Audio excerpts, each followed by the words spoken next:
తెలుగు వారి #1 choice Telugu matrimony.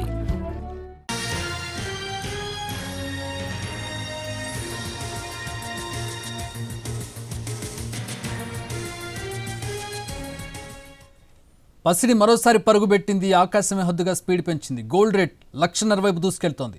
ఒక్కరోజే 3,300 రూపాయలు పెరిగింది. ప్రస్తుతం హైదరాబాద్ మార్కెట్లో 24 క్యారెట్ 10 గ్రాముల బంగారం ధర 1,32,770 రూపాయలకు చేరింది.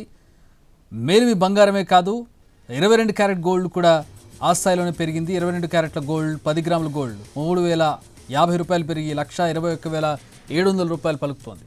18 క్యారెట్ల గోల్డ్ కూడా చుక్కలను అంటుతోంది. 2,500 రూపాయలు పెరిగి 99,580కి చేరింది. వెండి ధరలు మాత్రం స్వల్పంగా తగ్గాయి. కేజీ వెండి ధర 3,000 రూపాయలు తగ్గి 2,03,000 రూపాయలుగా ఉంది.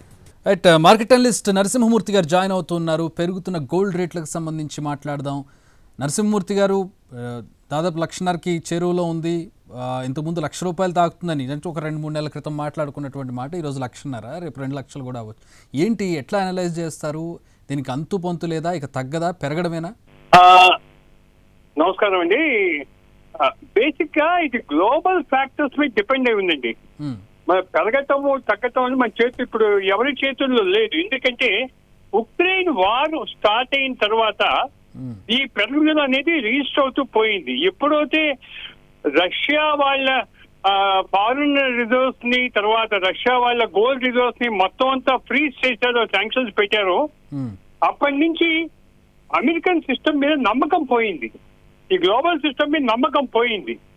దాని తర్వాత ఫైనాన్షియల్ గా కూడా డాలర్ వీక్ అవటం పోయింది. డాలర్ మీద ఎప్పుడైతే జనంలో నమ్మకం పోయిందో వేరియస్ దేశాలు కూడా భయపడ్డాయి. మరి ఎప్పుడైనా అమెరికా ఇలాంటి ఆంక్షలు పెట్టచ్చు.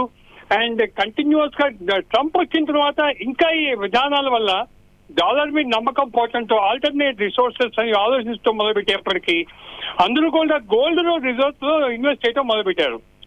మనం కూడా 300 టన్నులు ఉన్న గోల్డ్ మనం 800 టన్నుల దాకా గోల్డ్ గవర్నమెంట్ తీసుకుంది. గవర్నమెంట్ రిజర్వ్ బ్యాంక్ కూడా అమెరికా డాలర్లని, అమెరికన్ బాండ్స్ ని తగ్గించుకుంటూ ఎక్స్పోజర్ గోల్డ్ కొనడం మొదలుపెట్టింది. గోల్డ్ రిజర్వ్స్ మొదలుపెట్టింది. సో ఈ విధంగా గోల్డ్ అనేది ఇండియానే కాదు, ప్రపంచవ్యాప్తంగా అన్ని దేశాలు కూడా డాలర్లని డంప్ చేసి గోల్డ్ ని మార్చుకోవటం వల్ల, గోల్డ్ తీసుకోవటం వల్ల గోల్డ్ రేట్ పెరిగిందండి. అదే విధంగా సిల్వర్ రేట్ కూడా, అది కూడా ఇప్పుడు గోల్డ్ సిల్వర్ కూడా గవర్నమెంట్స్ ప్లాటినం, సిల్వర్, గోల్డ్ ఈ మూడు కూడా ఎక్వైర్ చేయడం వల్ల గోల్డ్ రేటు, సిల్వర్ రేటు పెరిగింది. బేసిక్ గా ఇది గ్లోబల్ ఫ్యాక్టర్స్ వల్ల. అదే విధంగా ప్రతి కంట్రీ ప్రొటెక్ట్ చేసుకోవడానికి డాలర్ విలువ పతనం వల్ల, అమెరికన్ ఎకానమీ పతనం పతనం అంచుల్లోకి వెళ్తుందని చెప్పి అందరూ అనుకోవటం వల్ల ఈ విధంగా గోల్డ్ మీద అందరూ ఇన్వెస్ట్ చేస్తున్నారండి. అదొక ముఖ్యమైన కారణం.